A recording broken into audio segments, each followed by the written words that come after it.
мурун 17-18 жылда текшерип атканда эле байкаптыр.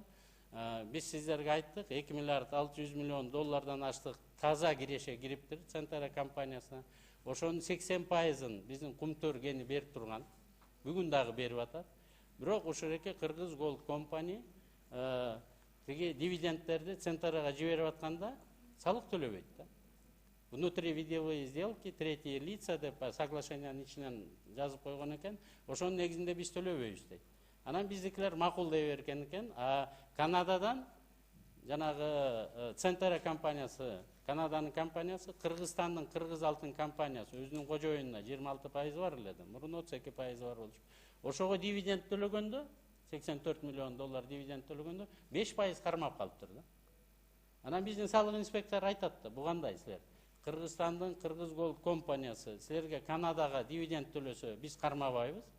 А силер Канаданын эмеси компаниясы Кыргызстандын компаниясына өзүнүн кожоюнуна дивиденд берсе, аналогичный зеркальный случай да. Силер кармайсыңар да, биз эмнеге кармабайбыз деп, анан 10% ошого салыкты туура деп акт жазып берет да. Мына ошол негизинде биз 1 миллиард 328 миллион доллар дивидендти Кыргыз тараптан Центрага, Торонтого төлөгөн экен. Ошого 10% салыгыбызды салдык, 138 миллион долларга. Анан ошого пенянан штрафтарды коюп туруп, барын чогултканда 1 миллиард 166 миллион доллар. Бул дагы алардын азыркы күнү иштеп аткан соглашениясында. Биз барына даярдандык, салык инспекциясынын актысы бүттү. 17 майда ушу текшерүүлөрдүн баары 2-3 айга созулду, жанагы сот бизди киргизбей чыгарбай атып.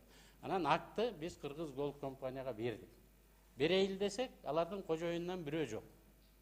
Бирок ошол жактагы финансыга жооп бере турган кишилер келди. Азыр Кыргыз Кумтөр Голд компанияга ошо вручение кетти. Эгерде макул болсоңор төлөп бергиле. 1 миллиард 166-ны макул болбосоңор, анда биздин сотторго кайрылгыла деп. Азыр убактысы бар, апелляцияга кайрыла турган. Биз ошону карап атабыз.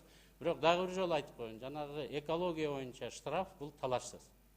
Биздин биринчи деңгээлдеги сотубуз чыгарып берди. Азыр 30 күндүн ичинде алар күчүнө кириш керек, же болбосо Кумтөр Голд компания апелляция берсе, анда экинчи инстанция иштейт. Экинчи инстанциядан да буюрса биз жеңебиз деп аргументтин баарын даярдап атабыз. Бул жерге бир нерсени тактап коюшум керек, муну биздин жарандар берди. Кыргыз өкмөтү берген жок, Госкомиссия берген жок. Биздин жарандар, биздин экология бузулуп атат. 2017 жылкы өкмөттүн Центрага мындан ары адвокат болобуз. Кыргызстандан физикалык, юридикалык кишилердин баары силерге арыз бербейт деген пунктусу туура эмес деп, ошону жокко чыгарып, андан кийин биздин жарандар ошо регинтип сотко кайрылгандан жанагы 3 миллиард 86 миллион доллар биздин талабыбызды макулдап колдоп берди да. Мына ушунун алкагында биринчи этапта биз айтып атабыз, жанагы биз далилдей турган ущербтин баарын мындан ары дагы далилдей беребиз. Чет элдик, эл аралык уюмдун баарын чакырабыз. Мына ошонун деңгээлинде кетебиз. Бүгүнкү күнү ошондо биздики 4 миллиард 200 миллион доллардан ашты. Биздин аларга берген претензияларыбыз. Мына ушунун негизинде биз Кыргызстандын сотторуна дагы, эл аралык сотторго дагы биз өзүбүз даярбыз. Бүгүнкү күнү мына сиздерге айткан 1500, 1600ден ашык барактарыбыздын баары даяр. Азыр эми англисчеге которуп атабыз. Англисче бүткөндөн кийин англисче вариантында сиздерге беребиз. Кыргызча да которуп атабыз. Мына ушунун баары даяр, урматтуу коллегалар. Бизде канча флешка болсо ошонун баарын сиздерге таратабыз. Бул жерде бүт электронный форматта алып алыңыздар дагы, бүт анализдеп чыгыңыздар. Дагы бир жолу айтайын, биз ушак айынды, фейкти, бул айтат, тигили айтат деген бир да сөздү бул жерде колдонгон жерибиз жок. Жалаң гана фактылардын негизинде мына биз Госкомиссия өзүнүн чечимин, бүтүмүн парламентке алып барды. 66 кишибиз майып болгон экен, ошонун ичинен 19 киши каза болгон. Бир да жолу чет элдиктер келген, алардын орто айлыгы эле 51 миң доллардан ашып турган экен. Айрымдардыкы бир жылда 1 миллион, 2 миллион долларга чейин айлык алып туруп, биздин адамдардын ден соолугуна, өмүрүнө зыян келгенде биз эчтеке күнөөбүз жок деп акырын сразу Кыргызстандан чыгып кетишкен, качып. Ошо технологиянын баары бузулгандыктан жана биздин 19 кишибиз каза болуп, бирок ушу өзүлөрү эле күнөөлүү, же болбосо ошол жерде иштеп аткан бригадир же мастери күнөөлүү деп эле бүт баары тең, стороналардын баары эмелери жок, талаптары жок бизге. Ошондуктан биз жаптык деп эле кылмыш иштерин баарын жаап берген экен. Бул боюнча дагы 18-жылы каза болгон биздин жарандарыбыз, 20-жылы каза болгон жарандарыбыз боюнча кылмыш иштери кайра башталды. Биздин бул боюнча менеджментке дагы абдан көп претензияларыбыз бар. Мындан кийинки претензияларын дагы Теңиз Бөлтүрк азыр айтып берет. Анткени жанагы система безопасностьтин баарын өчүргөндө биз айла жок кезексиз жогорку кеңештин жыйынын өткөзүп, өзүбүздүн чечимибизди алып, өкмөткө тапшырма берип, андан кийин анан азыр убактылуу башкаруучу 3 айга кирип, азыр ичинен болгон информациянын баарын биз алабыз, тастыктайбыз. Анан акыркы жыйынтыктарды, экинчи таптын жыйынтыктарындагы эми сиздер менен чогуу иш аракеттерибизди жасайбыз го дедик да. Эмне үчүн биринчи этабында ушундай ачып алып иштеген жокпуз? 2006-2007 жылдары биз такай прессанын баарын чакырып алып иштегенбиз. Анда Атамбаев премьер-министр, госкомиссиянын төрагасы мен жумушчу топту жетектедим элем. Анда биз талаш тартышсыз 2003 жылы декабрда өкмөттүн отуруму болбой, бизди кантип алдаган фактылардын баары бизде бар болчу. Ошон үчүн баарын эле элге ачык чыгарып эле биз аякта жалгыз бирөө Камека деген учредитель бар эле. Ошондуктан биз аны менен бетме бет, бирден один на один аны менен сүйлөшүп, согушуп, кыргыз элинин баары биригип, журналисттер, оппозиция биригип, анан ошентип иштегенбиз. Бул саамда болсо бөлөк акционерлер абдан көп. Анан биздеги информация да улам-улам чыгып кетип атты. Ошондуктан госкомиссия кичине жогорку кеңештин пресс-службасы менен иштеп атты. Ал боюнча сиздерден кечирим сурайбыз. Бирок мындан кийинкисинин баарын ачык, айкын сиздерге баарын жеткизип турууга өзүбүзгө милдеттеме алабыз да.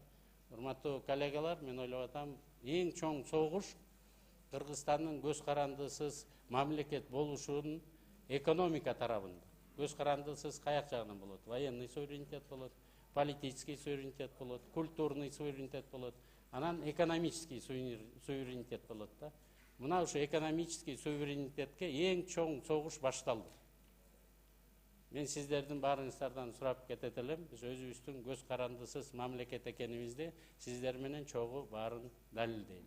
Кимдин канча күнөөсү бар же жок экен, муну сот гана далилдейт. Бирок биз болуптур 410 тонна алтын чыгып кетти.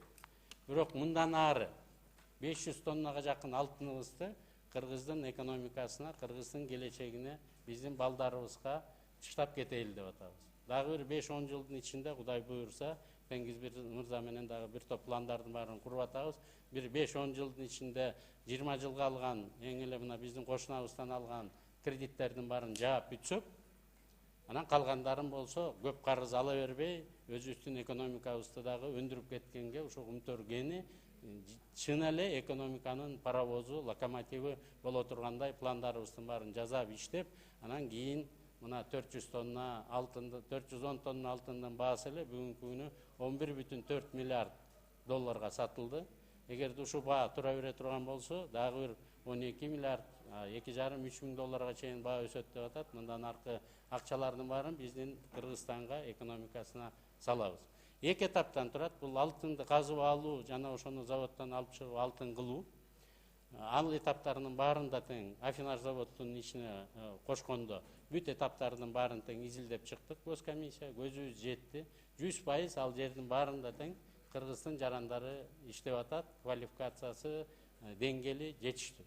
Мына бүгүнкү күндө деле иштеп атат. Компьютерлердин баарын өчүрүп койсо деле кыргыздар иштеп кетип баратат. Экинчи этапы алтынды сатуу. Ушу боюнча мындай санкция киргизиши мүмкүн, сата албай каласыңар деп атат. Бул механизмдин баарын дагы иштеп бүтүрдүк. Алтынды сатып, анын акчасын алып, кайра генге алтындын баасынын акчасын кайра генге Кумтөр Голд компания азыр убактылуу иштетип атат. Аты кийин кандай болот дагы көрөбүз. Бирок бул алтындын баасын кайра бергенге механизмдин баарын иштеп Кыргыз өкмөтү бүтүрдү. Бизде ал боюнча коркунучтар жок да. Мына ушу информацияларды сиздерге берип коеюн. Ал эми экологиядагы техногендик катастрофалардын баары болушу толук мүмкүн. Буга эч ким гарантия бере албайт. Ошонун баарын алдын ала иш аракеттердин баарын жасаш үчүн биз убактылуу башкаруучуну киргиздик. Биз ошол жакта иштеп аткан жарандарыбыздын ден соолугу, өмүрү кыргыз элине, кыргыз өкмөтүнө эле керек экенине көзүбүз жетти. Анткени баары тең сыртка чыгып кетип калып, коопсуздукка жооп бере турган компьютердик программанын баарын жокко чыгарып кетип калышты да. Бул боюнча биз менеджерлерге абдан катуу талаптарды коебуз. Керек болсо ошо Канадада каякта жашашса дагы ошолордон дагы таап, аларга ушу кылмыш ишин козготуп, алардын артынан аягына түшкөнгө чейин эми биз укук коргоо органдарга мүмкүнчүлүк беребиз да.